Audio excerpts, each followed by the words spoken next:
أعوذ بالله من الشيطان الرجيم بسم الله الرحمن الرحيم الحمد لله رب العالمين وصلى الله على سيدنا ونبينا أبي القاسم محمد صلى الله عليه وعلى آله الطيبين الطاهرين المعصومين المنتجبين.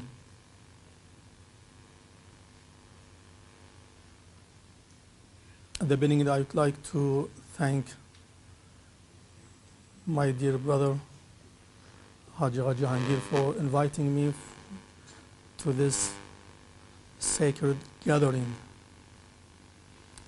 I'm very much familiar with the benefits of such camping and gatherings. So I hope that you will get the maximum benefit of being together. And I'm sure those who have been last year in this camp, they felt the benefits of it.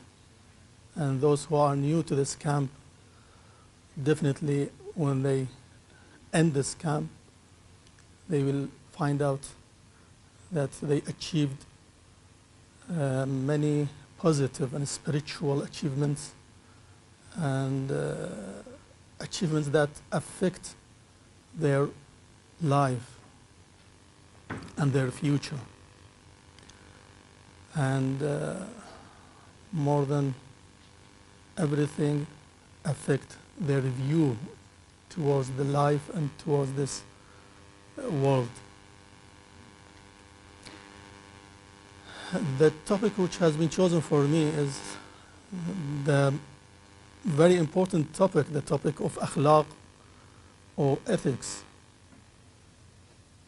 I think there is no need to mention the importance of ethics, as when we look at the Quran and the sayings of the infallible, peace be upon them, we can find many indications regarding the importance of spirituality, the importance of ethics. There are many verses in the Quran, especially when Allah subhanahu wa ta'ala is talking about the aim of sending prophets, messengers.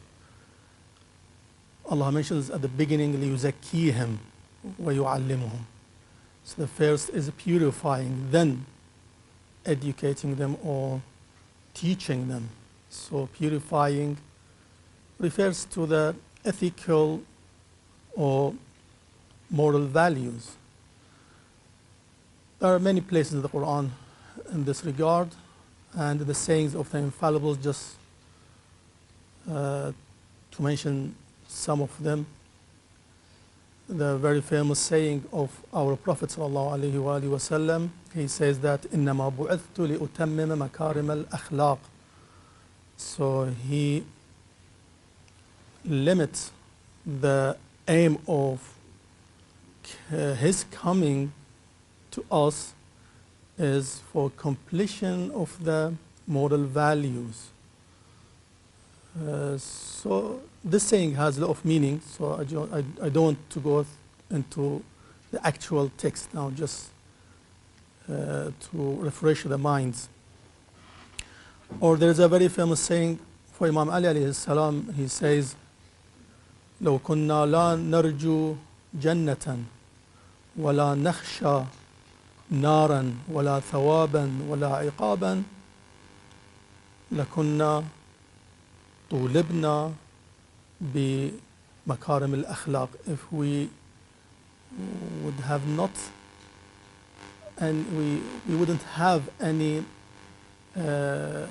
desire for heaven or fearing of fire, if there was no hell or heaven, still we would have been asked for makarim al-akhlaq. So it shows that akhlaq and moral values, things are innate and within the existence of the human. We go directly to the main subject. Teaching akhlaq.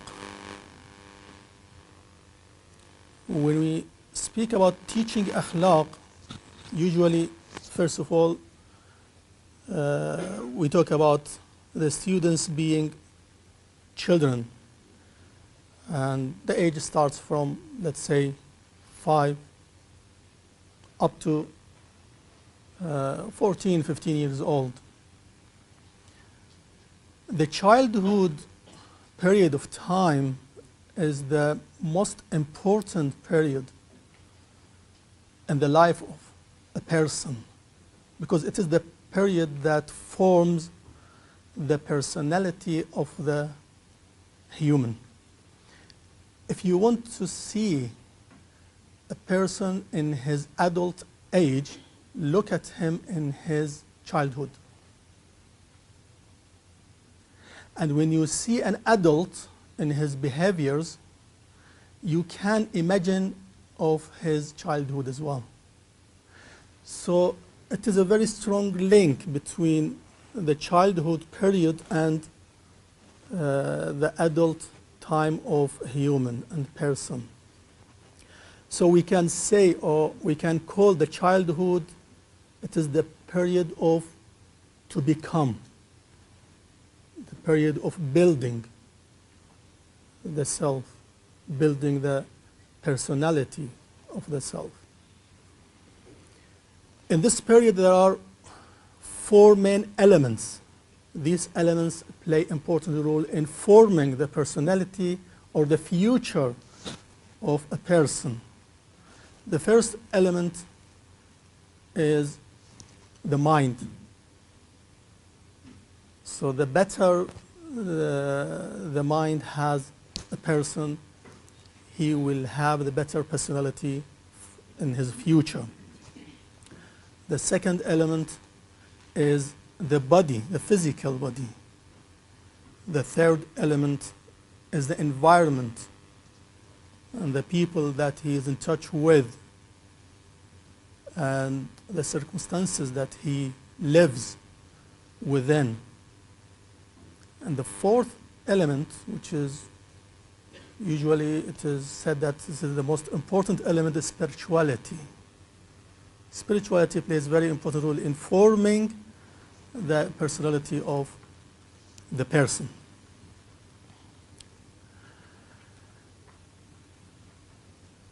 In teaching the akhlaq,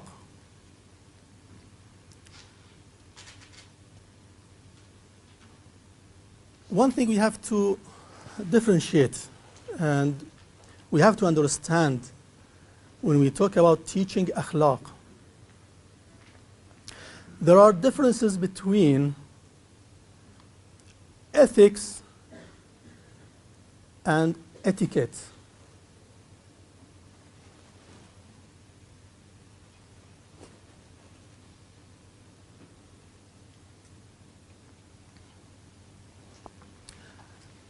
Before we go into this section,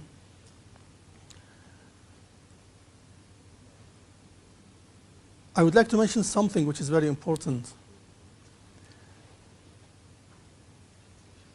The differences between teaching the subject of akhlaq and teaching other sciences.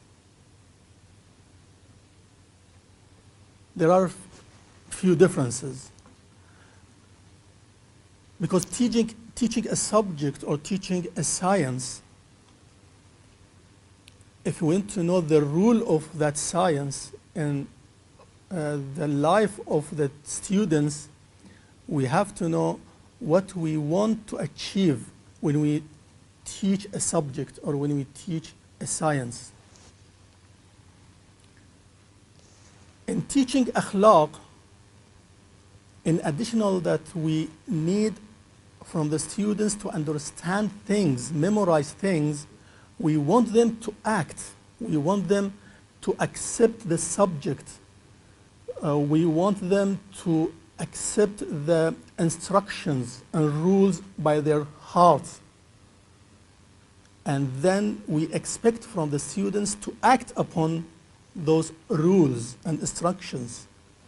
While in teaching other subjects like mathematics or physics or medicine, we don't expect from the children or the students to accept this subject or to practice the teachings or the knowledge that they receive from this science. And the teacher, he doesn't aim to let the students act upon what they learn from this science. So the maximum he expects from the students is to memorize these instructions or knowledge and to pass exams and to get a certificate, for example. And then nothing will happen in the life of a person. But in the subject of akhlaq, we expect or we aim the students to understand these things, accept them by their heart, and then act upon these rules. This is very important. In order to achieve this aim from teaching the akhlaq, there are requirements for the teachers. That these requirements, most of them, or these conditions for the teachers of akhlaq, most of them are not taken into consideration for the teachers of other sciences. So there are 6 requirements for the teachers of akhlaq. The first one, knowledge, which is universal condition for every teacher. The teacher should be expert in his subject of teaching, whatever it is, including the subject of ethics or akhlaq. So he should know what are the moral values, what are the moral vices, for example, what is good, what is bad. More than understanding what is good, what is bad, he should know what is the goodness, what is the badness, what is the evilness. So the teacher themselves, or the teachers themselves, they should understand and they should learn, they should know these things and the definitions of these terms or titles, and he should understand, or they should understand then ethics as a science. So they should be experts in this subject, knowledge-wise. This is the first. The second, from the teacher. It's not only from the student. The teachers should accept the rules, instructions, teachings of ethics by their hearts. If the teacher himself or herself is not accepting that truth is good, how could he or she pass the truth into the students? So the teachers themselves, by their or through their hearts, not through their intellect and reasoning, through their hearts they should accept and love and agree with the rules in the subject of ethics. This is the second requirement. The third requirements, all these requirements in order to achieve the aim from teaching akhlaq and ethics. The third requirement is practicing. Teachers should practice, should act upon what they studied and what they learned before they teach others. So practically, they should be best example in the subject of akhlaq. While, for example, in mathematics, we don't expect from the teachers to be mathematically or living mathematically way. Or for the subject of medicine, we see that teacher of medicine, he smokes, for example, or he drinks wine, while he teaches others, don't drink wine, the wine is harmful or not good for the health. Practically, they don't care. So there is no expectation from students to avoid. Yeah, the teacher may recommend to the students, yeah, wine is bad or smoking is harmful for the health. That's it. just passing informations. While ethics, we expect from the students to be affected by the teacher, and one of the way of affecting upon the students is practicing these values. So the third recommendation, or we can say condition, for the teachers of ethics is practicing upon what they learned, what they already have learned. The fourth condition for the teachers of Akhlaq, the knowledge of transferring the teachings of Akhlaq and ethics. So teachers should know and should understand levels of the students. The students are in different levels of understanding. 5 years old, very much different than the 10 years old. Boys are different than girls. So levels of understanding, you may see two boys in the same age, but one of them he can understand better, faster, quicker than another one.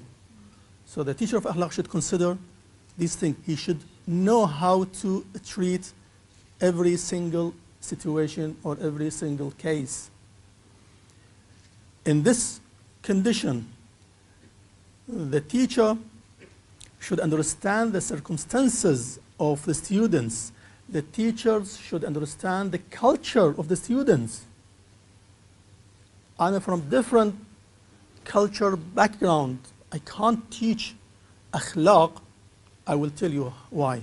I can't teach Akhlaq to students from different background, different culture background.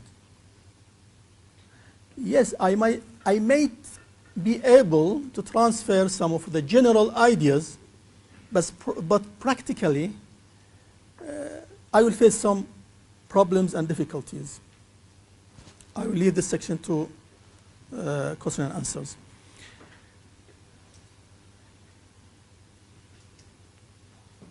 The fifth condition or the requirement for the teachers of ethics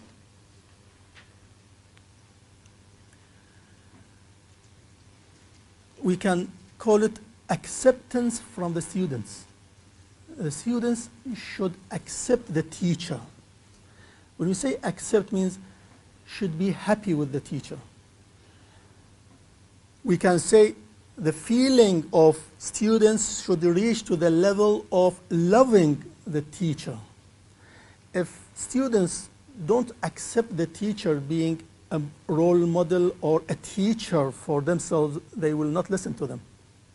And they will not act upon their instructions, upon their recommendations. So we need that. In choosing teacher of Akhlaq for a class, we should consider those who, of course, in charge of appointing teachers of Akhlaq for classes. They should choose a teacher that at least the maximum or most of the students agree with that teacher or accept that teacher. If most of the students, they don't accept the teacher or they have some negative image, regardless whether the teacher is bad or good, but the image in the mind of students is negative towards this teacher, the teacher will not succeed. So we can call acceptance the teacher from the students. This is a requirement. The sixth and the last recommendation and condition, coordination between the school and home. This is a vital, crucial condition.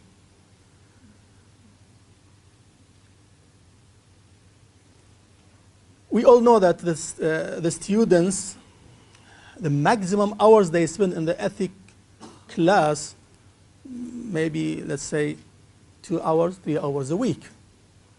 While most of the time these students or these children are living with a family. So whatever you give to these students, if they face or if they live in exactly an opposite atmosphere, you will not succeed. teachers will not succeed. So in order to succeed, you have to build a bridge between the class and home. And you have to study every single student about his way of living, how he behaves, how his parents or her parents are treating him or her. So you have, or the teacher of Akhlaq should interfere the living or the life of the students in their home living. And to have some coordination or cooperation with the parents. This is very important. So these are generally some recommendations, or we can say conditions, for the teachers of Akhlaq. For the teachers of Akhlaq, we said there are many things required for them, especially knowing things. But there are two things I feel missed in the knowledge of the teachers of Akhlaq. The first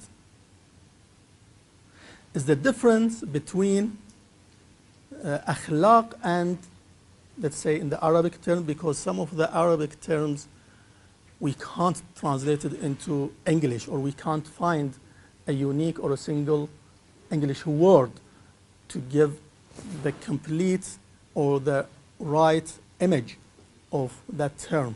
So in the Arabic language, it is said Akhlaq and adab. Adab is etiquette or behavior. So we don't have, I searched, we don't have a single word for the term of adab or adab.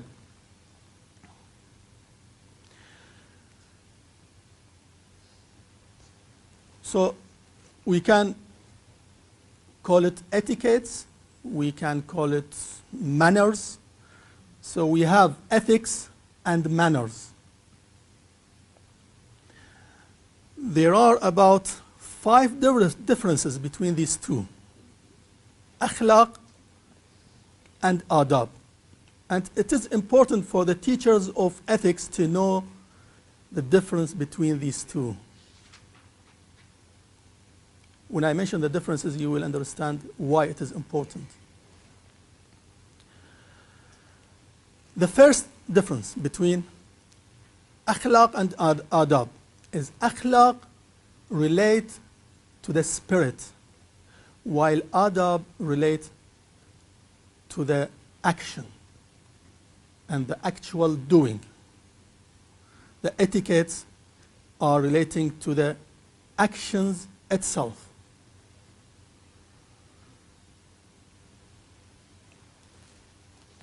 It is in the adab, in the manners, it is the action that is described good or bad.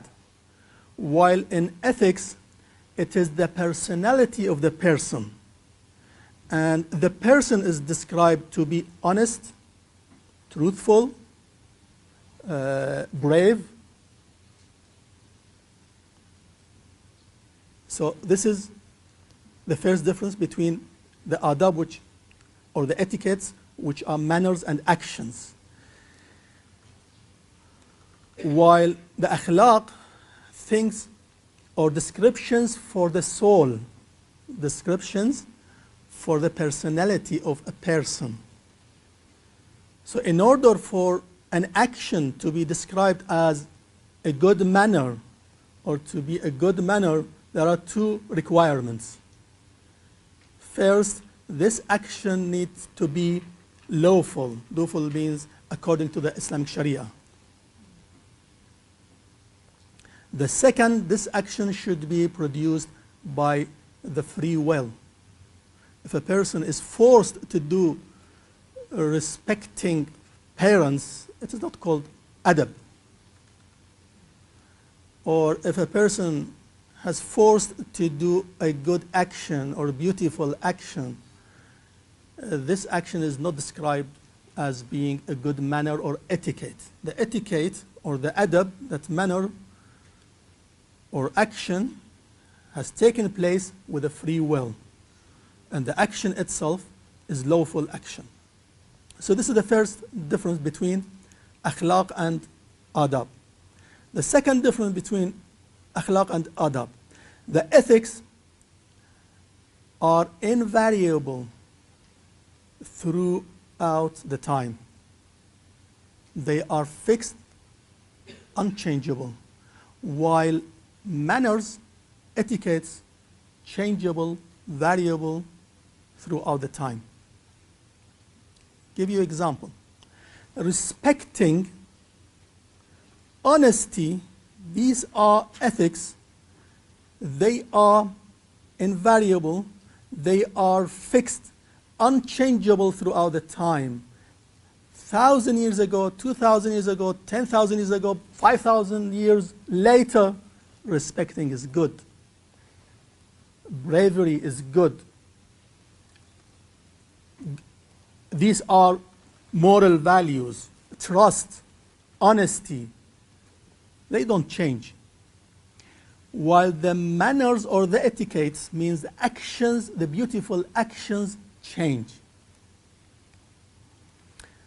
Respecting others, it is an ethic.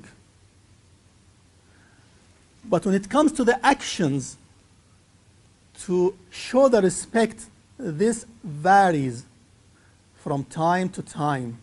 You may see in the past, to respect others, you need to stand. Standing in the front of coming person, it is a sign of respect. Maybe in the future, lowering your head is a sign of respecting. There is no need for standing or bowing to the half or to the situation of ruku'. It is a sign of respect. There is no need to stand, for example, just while you are sitting. So throughout the time, etiquettes can change, while ethics don't change. The third difference, ethics invariable in different places, while etiquettes change and variable in places. You may see, the respect or paying the debt. If you have debt towards some people, paying the debt is ethical issue.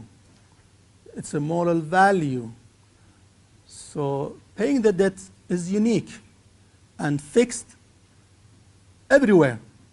Here in UK, in Asia, in Africa, in USA, in Europe, everywhere. But how to pay the debt? Here you may pay the debt through the bank, transferring the bank, your money. In other countries you have to take the cash to the person and knock the door and pay him the debt. So the way of paying the debt, that is called etiquette or manner. Respecting as well. Respecting is an ethic, moral value. It is fixed everywhere. Respecting in USA is the same as respecting in China. But the way of respecting, which is an etiquette, here is different than in Asia. In Asia, different than in, for example, China. You see, in some countries, in some cities, in some cultures, they go to the situation of sujood to pay the respect to the elders or to the parents, while we don't have such thing in Asia or in other countries. In Asia, we stand up in front of our parents, but in Europe and America, they don't stand in front of their parents. It doesn't mean they don't respect their parents. They show their respect in different etiquette, in different manner. So this is the third difference between ethics and etiquette. The fourth difference, ethics are reasons for etiquettes, while etiquettes are the fruits and effects caused by ethics. I want to respect my parents, so the respect is a reason for me to bow in front of them. The respect is a reason for me to lower my tone and voice when I speak to them. Lowering the voice, it's an etiquette. It's a manner. Bowing in front of them, standing in front of them when they enter the room, for example, all these are etiquettes and manners. They are caused by the ethic, which is respecting. And so forth. You can go to the other examples. The fifth and the last difference between ethics and etiquettes. Ethics values, or the ethical values and subjects, can be reasoned by the intellect. But there are no intellectual reasons for the etiquettes. Let's go to these examples mentioned. So going to the situation of sujood in front of parents. Respect has intellectual reason. Yes, because they are my parents, I have to respect them. But the way of respecting them, going to the situation of sujood, is there any intellectual reason for that? We don't see any intellectual reason. It is a manner. So manners depend on preferences, depend on tastes, depend on culture, depends on the happiness of the society, while ethics have reasons and reasoned by intellect. As a conclusion, knowing or understanding the differences between ethics and etiquettes or manners helps the teachers of Akhlaq in teaching the students in the best way. Sometimes we expect from the students to act upon specific manners, while we have to pass the ethical values instead of passing the manners. The manners, we have to teach our children that these manners are examples for the actual ethics, for the actual values that we believe in them. So this is a very important issue. Sometimes we have this conflict. The teacher is from different cultural background.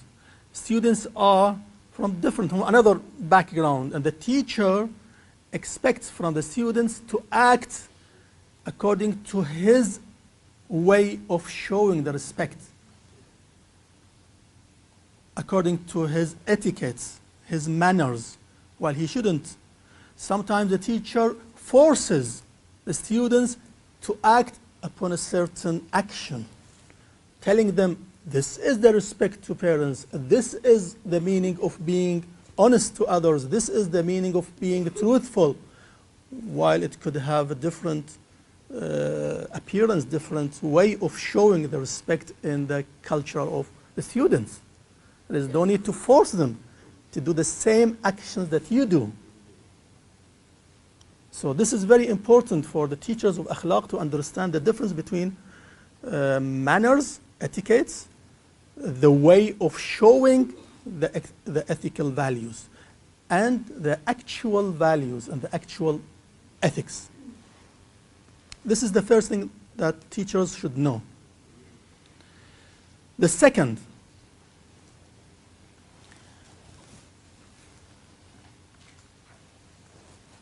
I put the second into a question.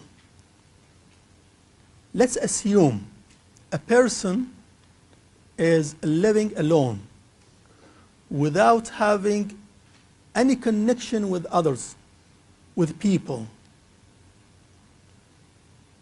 He is living a single, no parents, no friends, no one whatsoever. The question, do we still need ethics for such person? You may think that there is no need for ethics, because ethics, usually when we say akhlaq, means how to behave with others.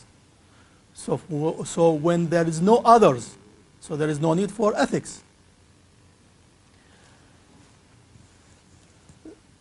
This causes, this way of thinking causes a problem in the future of the students that have been taught the subject of ethics. Because ethics are not limited to the relationship between the human and others. Ethics have 4 fields. These fields should be taught to the children. The children should know that ethics is not only how to act, to behave with others. So these things should be passed to the students as well. Somehow, I'm not talking now about how to pass. I'm talking about the necessity of teaching the students these issues. So there are 4 fields in ethics. The first field is the relationship between the person and his creator. This is missed in the Akhlaq. We have to teach our students how to build the proper relationship with Allah subhanahu wa ta'ala. So this is very important. The second field, relationship with the self. How to build the relationship with yourself. It is akhlaq, it is ethics. How to manage your behavior with yourself. It is considered to be akhlaq as well. There are teachings, recommendations, orders in this field. The third field is the relationship with others. Then others, you talk about who are others. Sometimes others are parents, sometimes others are family members, sometimes brothers, sisters, children, sometimes friends, colleagues, neighbors, different others. And the fourth field is the relationship with the environment. This environment includes nature, includes plants, includes animals, includes objects.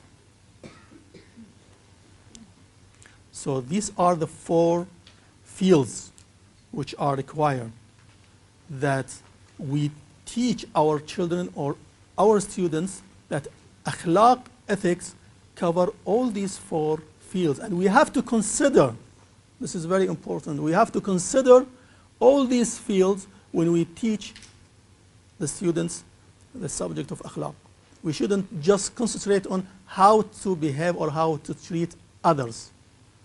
Because at the end of the time, when they get older, they will not consider how to build a relationship with Allah. Yeah, they will consider worshipping as a duty.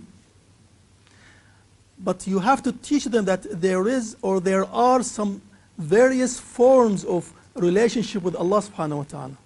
There is a relationship based on fear. What is the fear? There is a relationship based on hope. What is the hope? There is a relationship based on faith. There is a relationship based on love with Allah subhanahu wa ta'ala. So we have to teach our students or our children these various forms of relation with Allah subhanahu wa ta'ala, with the self as well. How to behave with ourselves. Sometimes the students, they forget themselves, how to behave with themselves, with their soul or body, both.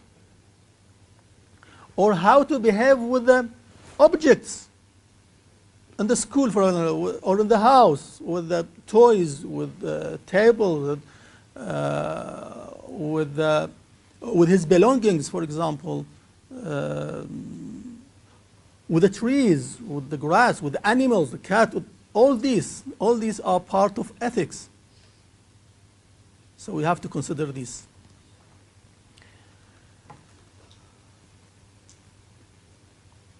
So according to this second knowledge that the teacher should understand and should consider in his teaching or in their teaching the subject of akhlaq, I can mention some of the examples of ethics instructions or values, ethical values, that are considered to be foundational moral qualities or basis for the moral qualities. And these qualities are from the 4 fields mentioned. Of course, when you talk about the basis or the fundamental values, we have many hundreds of values that we have to teach children. But of course, when we are talking about children, there is no need to tell them about values of how to treat spouse, for example, or values of treat or behaving in a business. Children still, they are not entering the business field or the situation of being a spouse. This is why I can call these qualities as foundational qualities. And the first field, the field of relation with Allah subhanahu wa ta'ala,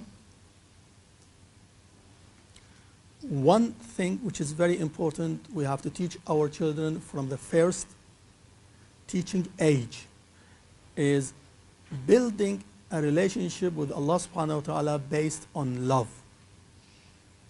This is very important. We have to teach our children how to love Allah subhanahu wa ta'ala. Of course, this requires knowing God.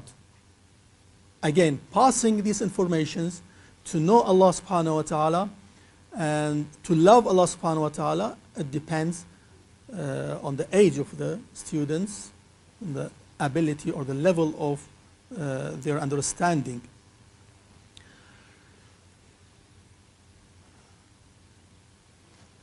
If I had time, I will mention how to achieve this relationship or building this relationship between the students and Allah subhanahu wa ta'ala. In the second field, I just try to count these foundational moral qualities, and then if I had time, I will explain details.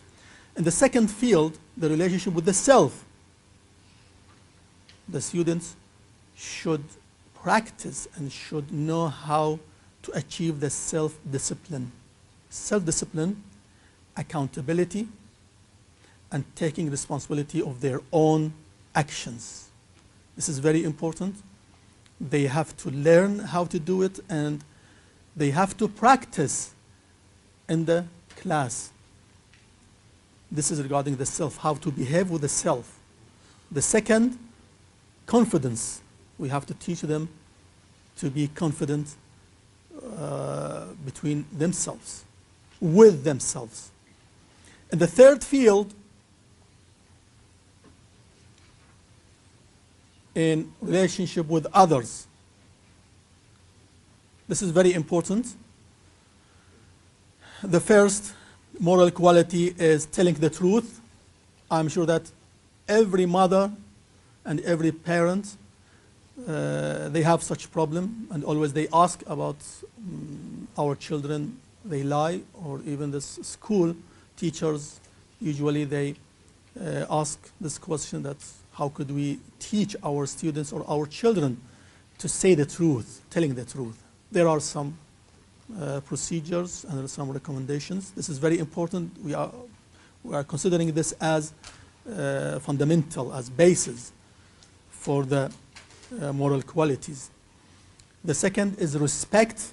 It's very important to teach the children, to teach the students how to respect and who they should respect. The third, forgiveness. This is very important. They have to learn the forgiveness from the early age. The fourth is generosity, is not to be greedy and to share belongings with others. These are main moral qualities in the third field, which is in the relation with others. In the fourth field, relationship with the nature or with the environment. there are two main moral qualities. One is how to behave with animals and plants. That should be based on kindness, gentleness, and compassion. The second, how to behave with objects, with properties, not to waste the belongings, in other words, not to do israf. Everybody knows the israf, of course. So these moral qualities are considered to be foundational, basis, or fundamental. So from these, these are the qualities that children, they have to learn what they are. They have to learn how to act upon. They have to practice these qualities from the first period of their childhood, from the beginning of their childhood. Regarding the first quality, which is loving Allah subhanahu wa ta'ala. Before loving Allah, we have to introduce Allah to the students, to the children. I think this knowing Allah or introducing Allah, it goes to the subject of belief and how to teach belief to the students or to the children. But generally, you have to let the students be familiar with something called Allah and His existence in their life.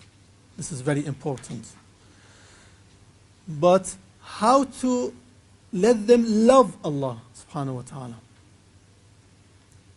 This can be achieved through four methods or four ways. The first one is through stories. You know that children, especially in the age of 3 years, they are more affected and more familiar with stories, even if the story is imaginary story.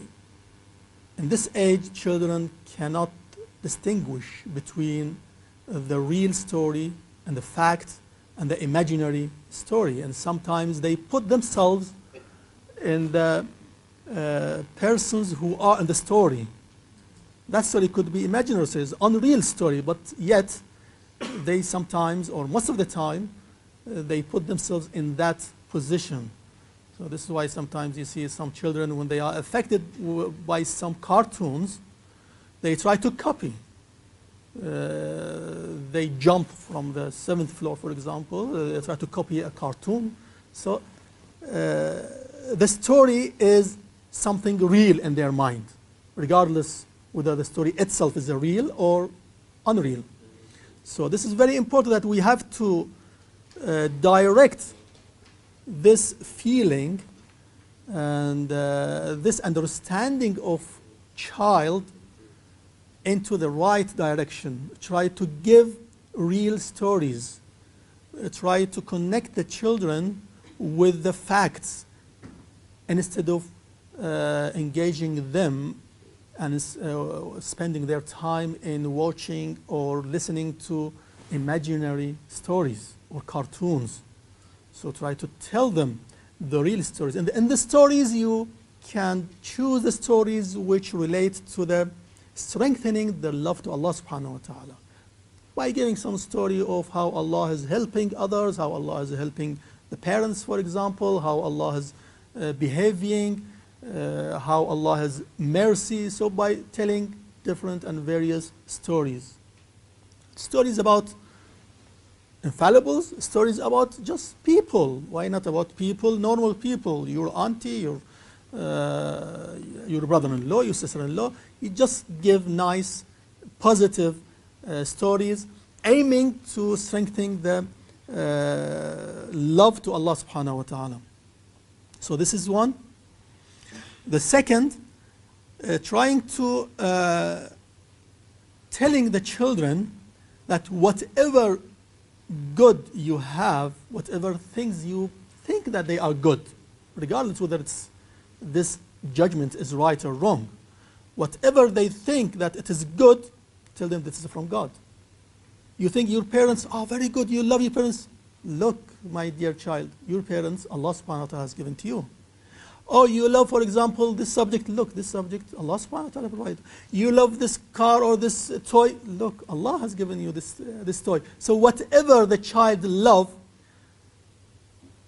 whatever is loved by the child, try to divert this love towards the main reason and the main cause for the loved thing. Not to limit this relation between the child and the toy or the loved thing. Try to go a bit wider. So this is very important. The third one, using the experiences. If you have, parents usually have experiences, the teachers, they have their own experiences or experiences of others. You tell the real stories about examples and experiences. The fourth way is using the worshipping as a group. In the class, try to have some gathering, some sessions that all the students, they do a worshipping. Whether this worshipping is a remembrance, whether this worshipping to be reciting a dua or praying, any kind and any type of worshipping, but to do together, all the children together. These are some of the ways to increase the love to Allah subhanahu wa ta'ala. In regard to the second field, building the discipline, building the feeling of responsibility, or the second one, which is building the confidence in the children, we can use the way of engaging a group of students in something, in one thing. So for example, you want to clean the class, so request from all the students to share cleaning. Or you can, for example, you can arrange some sports, some activities that the children, they do together. And you can watch how they behave with each other. And you can direct if you see any mistake, if you see any fault. You can advise. Of course, the way of advising depends. That need to be studied as well. So social activities help the children to strengthen their feeling of responsibility, because sharing others or working with others, this will stimulate their mind, stimulate their emotion, their personal emotion towards others, and this will encourage them to three things. First, to be involved in activities that brings responsibility, feeling of responsibility, to practice how to help others and how to get help from others. This is very important. The third one, helping the children to increase the feeling of responsibility towards things, towards his actions, his own actions.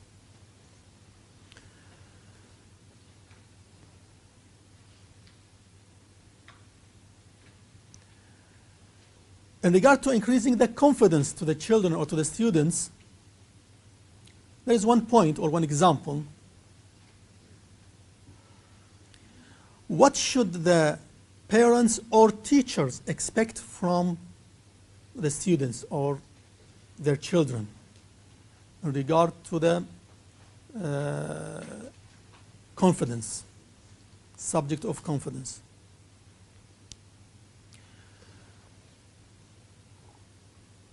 when you see a good manner or good action from the students or the child,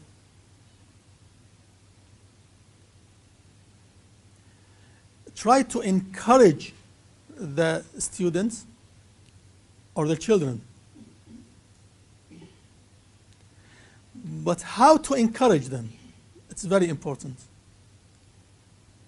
If we had time, I will show that. Try not to compare the children or the students with others. If you want to encourage the students or children in doing good, you have to tell the child or the student that you are good. Because you are good, I expect from you to do good. So the child or the students will feel, so I'm good. And then I have to do good. So pass this message to the children or to the students that because you are a good person, I expect from you to do good. And instead of saying, oh, look at your friend, look at the classmate, he's better than you or she's better than you. This will create the jealousy. This will have definitely negative result. So one way of increasing the confidence in the students or the children is to tell them that you are good because you are doing good. But you have to be careful not to increase this confidence in the level that even if he does something wrong, still he thinks that he's good. So you have to be balanced as well. You have to look at the actions and the actual their doings.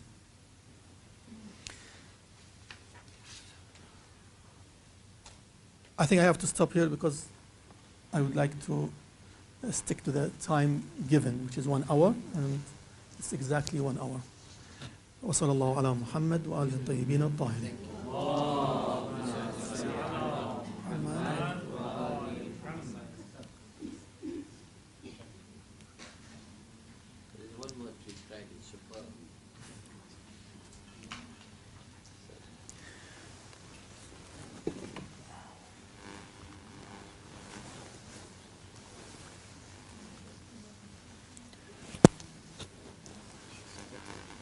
I've recorded, I hope you don't mind.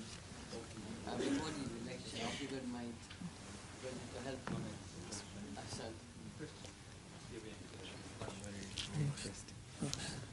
Thank you very much, Sayyid Makki, for your valuable lecture. And mashallah, you raised very good points. The 6 qualities a teacher should have and what we should emphasize while we're teaching children. Thank you very much.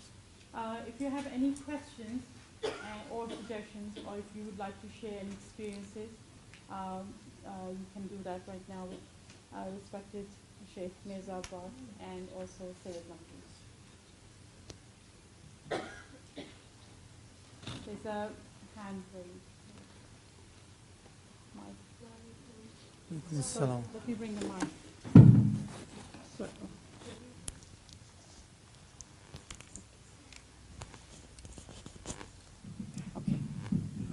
Assalamu alaikum, Sheikh Mirza and Sayyid Makki.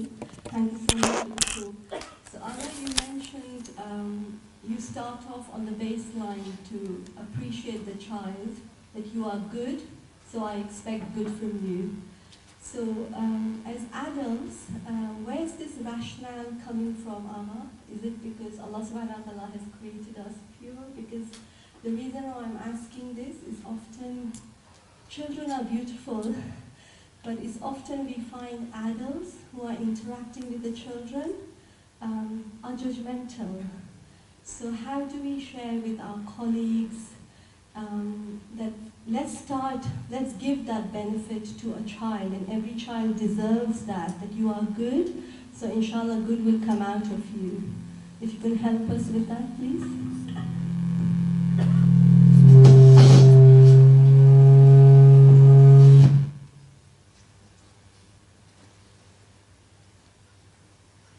I think it's a very easy answer for this question. Already mentioned that there are qualities for the teachers those qualities apply to the parents as well. The parents, if they want to teach their children, they have to have in a certain level of these qualities. For example, they should apply the ethical morals themselves, because one of the way of teaching the children is practicing these values. And the children, they see more than they obey, or they act upon the seen things more than obeying or acting upon the listened or heard things. Because usually the hearing is orders, do and don't do, while the seen things, they can see in reality that some moral values and moral quality and good actions can be done. They can see the action itself. I think teachers, parents, they need courses. We can't expect the teacher to be a teacher without passing some courses. And also parents as well. We are talking about how could we convince parents to do certain things or to understand their children. Of course, they need to learn. They need to sit in classes. They shouldn't think that they know everything because they are parents, or because I'm a mother, because I'm a father, so whatever I say, children should obey. Whatever I do, they should do the same. We have to learn first how to act, how to behave with our children, and when we expect something from our children, how to pass this expectation to our children. So I think can be solved through learning, different or various ways of learning, courses, arranging courses, going into such camps. It's one of the benefits of this camp is the parents, they can learn from the speakers and also from the experiences of others. Yes.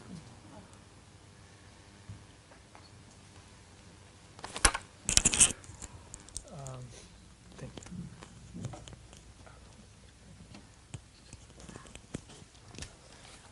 you. Sorry, my question has to do with disciplining.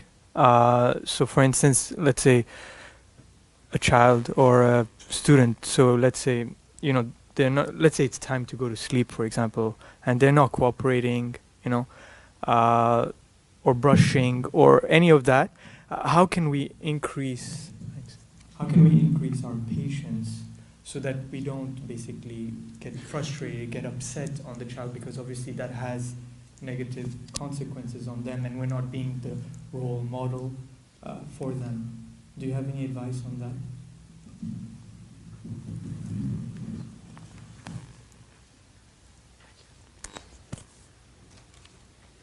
The first and the most effective method is acting. If you see that your child doesn't go to bed on time, on the requested time, try you yourself to act upon the rule.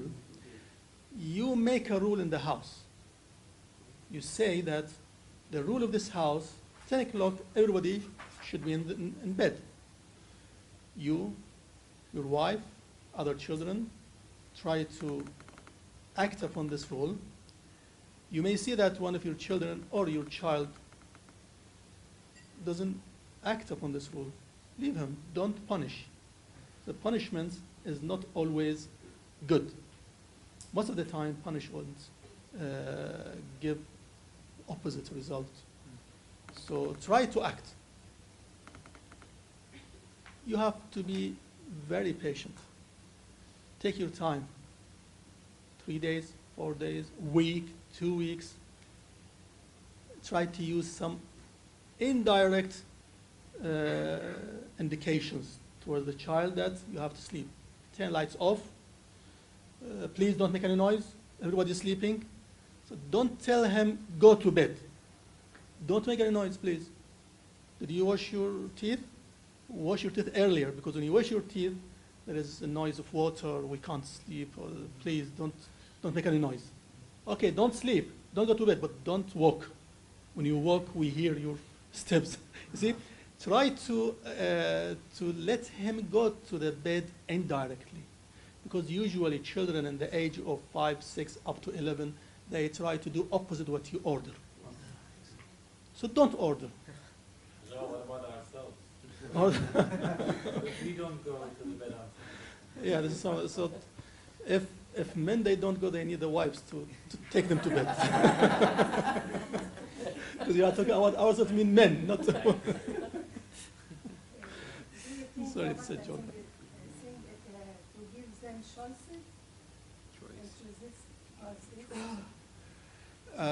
Not always to give choices. No, you try to provide an environment that is only one choice that he can choose. See? So without telling him you have to do this option only. For example, and instead of telling the child, go to bed, when you turn lights off, when everybody's going to sleep, no one is allowed to turn the TV on, no one is allowed to make any noise.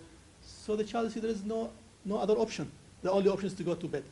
He may, or the child may go to the room, to his or her room, and stay awake, but at least he is in the situation of sleeping. So this is the first step. Put him in the situation of sleeping. After a week or 2 weeks, he will go to sleep, definitely.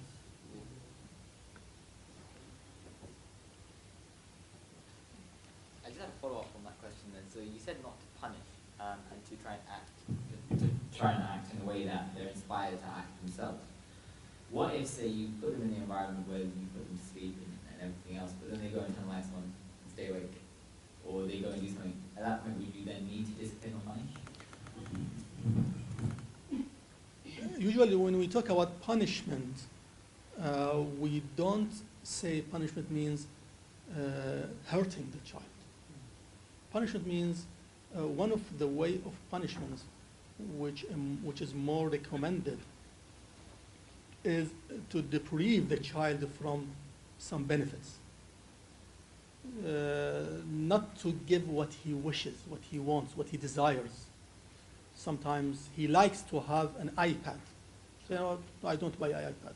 Okay, stay with this little machine or this little mobile or something smartphone. I don't buy for you any iPad because you are not cooperate with the family. You are not part of the family. You consider yourself out of the family. See, it is a punishment, but it is a nice punishment. See, so when we talk about punishment, it's not always. Sometimes you need that strong punishment, but in very special situation.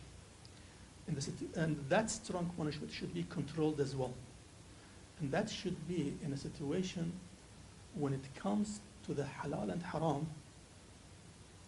wajib and haram, and when there is a big haram will take place or has taken place, or a very important wajib thing that is not taking place.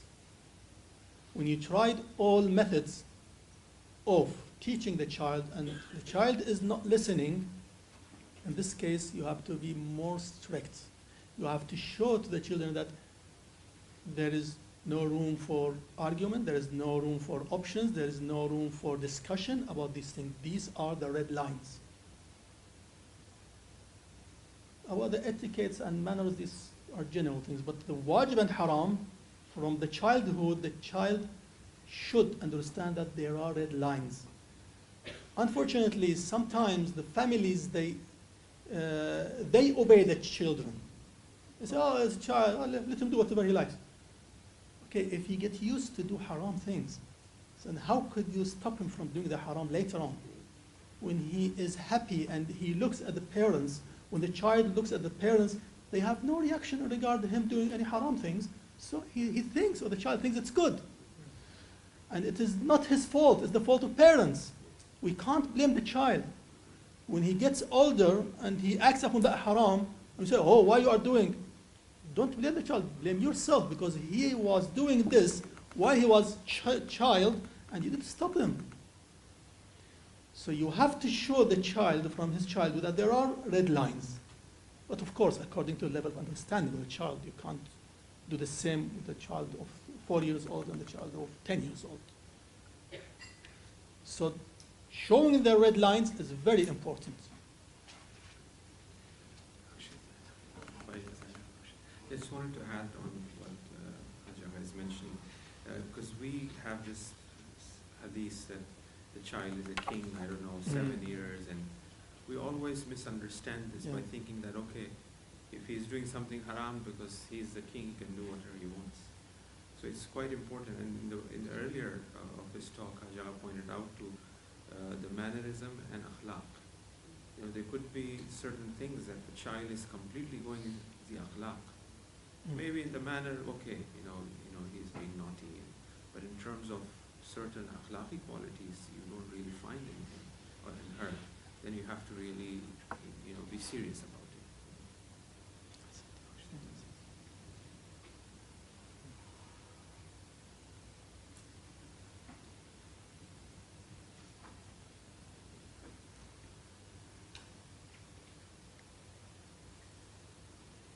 Any other questions? Everyone's serious. Sister over there. If you would like to share any experience or comment, you can do that.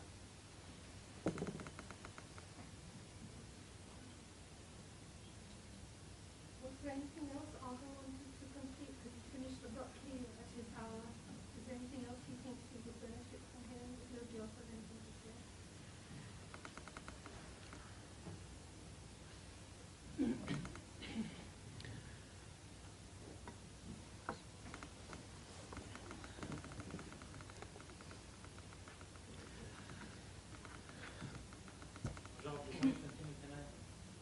Yes, please. Sorry. Sorry. So, what is fine that we have to show to highlight the red lines?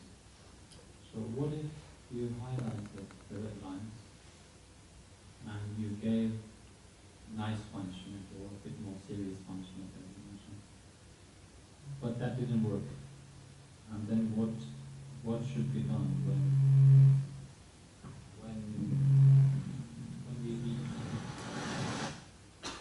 when we reach the level that children may say that they don't care, or may show in practice they may not be saying that they don't care.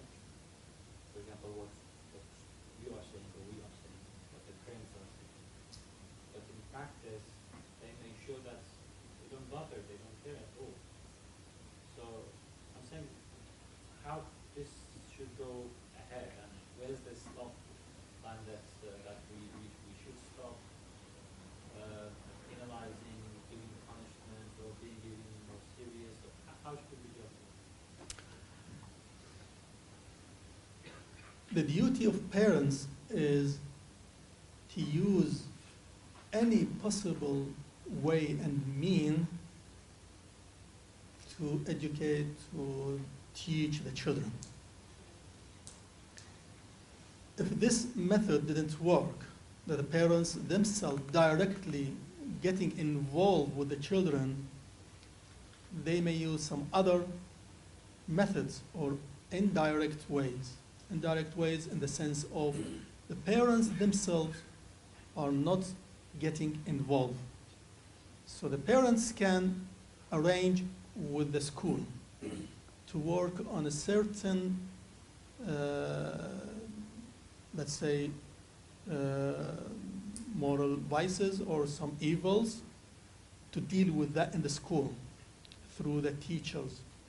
Or sometimes the parents, they see that the child is affected by a friend, so use the friend. Sometimes the parents see that the child is affected by friend, but still he doesn't or she doesn't have a good friend or the proper friend. Try to provide a friend without letting the child know that you arranged. So there is an arranged friend. This is very important. This is one of the ways and most effective way to teach the children is to have an arranged friend without the child knowing it. Because when the child knows it, he will not accept. This is usually we always recommend the friend to our children. We say, go with this person, don't go with that person. Won't listen. The child will go to the person that you forbid them from going to. This happens all the time.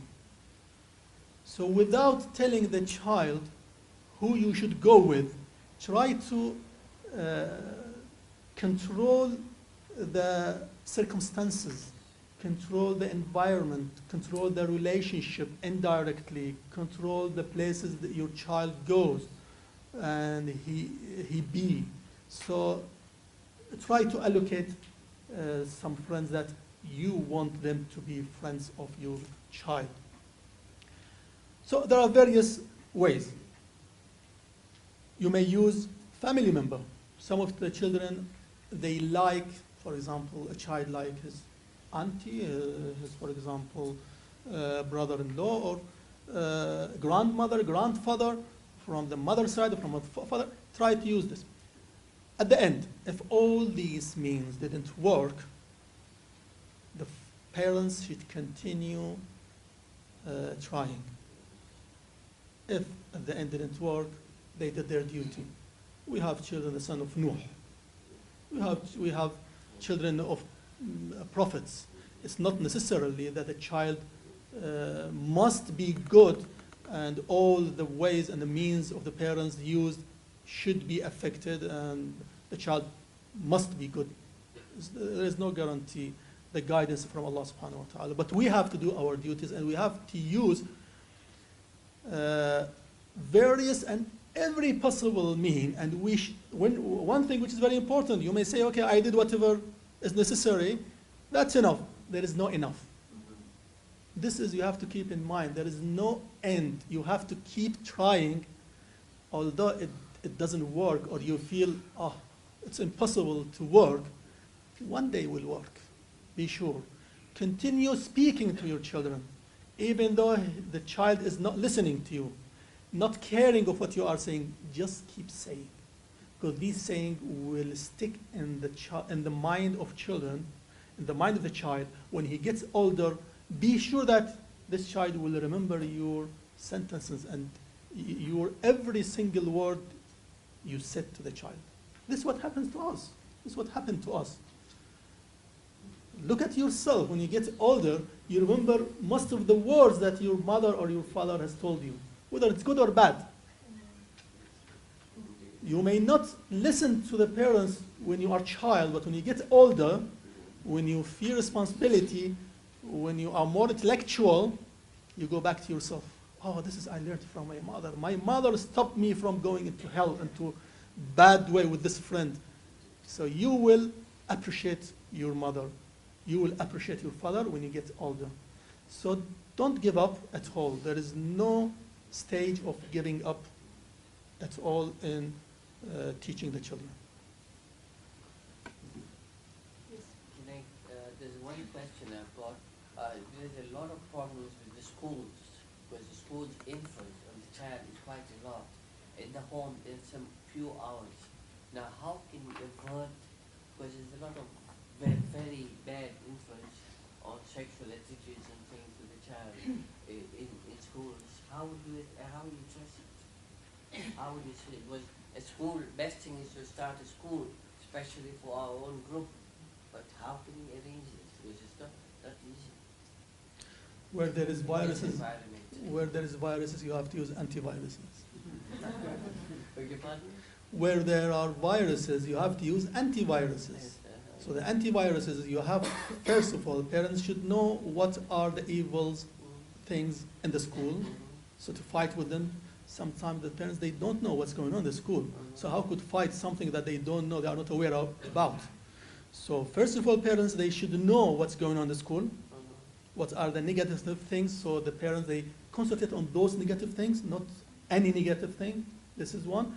The second thing, which is the antivirus, take them to the weekend school or weekend schools, yeah, weekend school. This is one of the benefits of weekend schools, to wipe up all the negatives that they learned from the normal school. There's another question. Yeah. Thanks for the various work you did to us. And I want to add that just something giving Prophet Muhammad as simple as sallallahu alayhi wa sallam. And Allah subhanahu wa ta'ala said, لو كنت فظا غليظ القلب لانفضوا من حولك. And then the teacher have to be the simple in that. Always he has to be this one, right? To say أحبب التلميذ وأحمله على حبه. Then you have to love the student and make him love you. If you love the children or the student, you can ask him everything you want. He can make everything. He can obey you. He can Follow you every single word you want. That's the first thing. And as well, I want to add about Prophet Muhammad sallallahu alayhi wa sallam.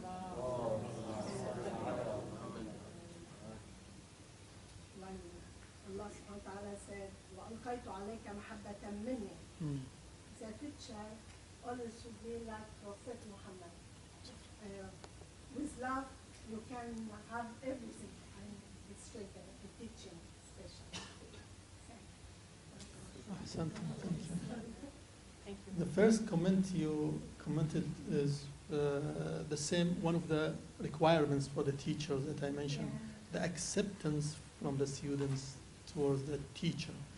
And it goes to the level of loving. So if the students, they don't accept the teacher, they don't have this form of relation based on love and emotion, it's very difficult to let them obey or at least act upon the instructions of the teachers.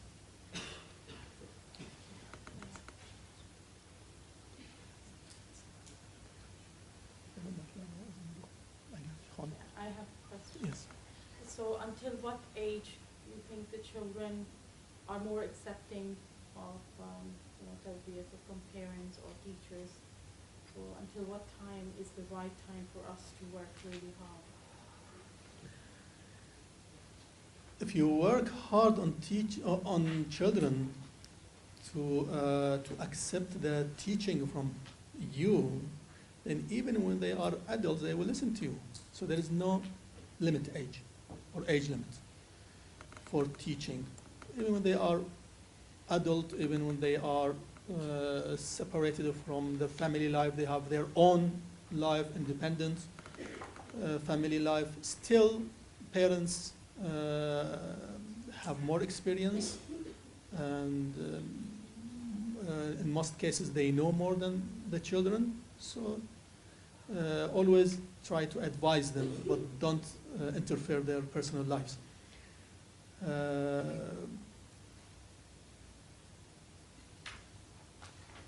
I think there is no age limit, but the intensity of teaching should start from the 6 or 7 years up to 17. Because when the child enters 18 or 19 years old, this is the age that almost, not definitely, almost the mind of the child is formed and is prepared to take a shape.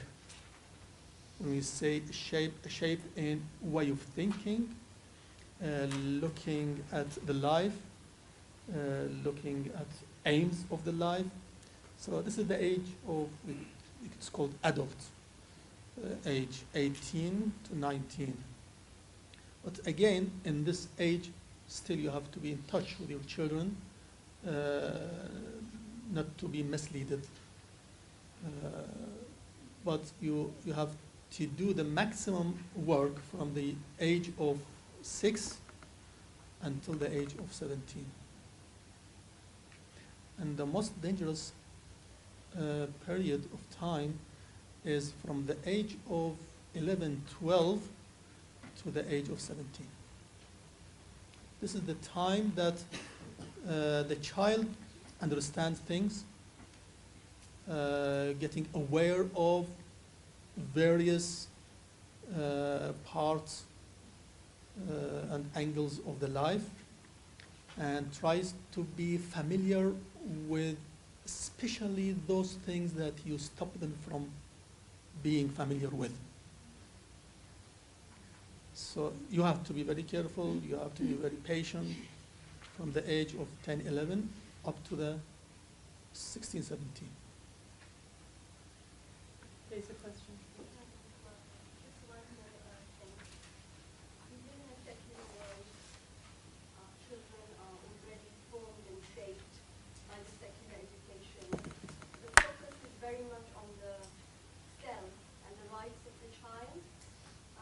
The child lines are available to our children right through the school age. So in this atmosphere that we live in, yes, weekend schools can do their best. But weekend schools are usually not qualified Islamic teachers. They're just parents who are volunteering their time in Sunday weekend schools. They may not have even gone to Hausa. They just teach children out of the madrasa manuals prepared by other, hopefully a team of experts. But the secular education is usually focusing on the self and the rights of the child. The individuality is formed. So in this context, which particular ethical quality should we work on primarily so that in the madrasa, in our homes, we can have a unified, all-round approach to cultivate that quality?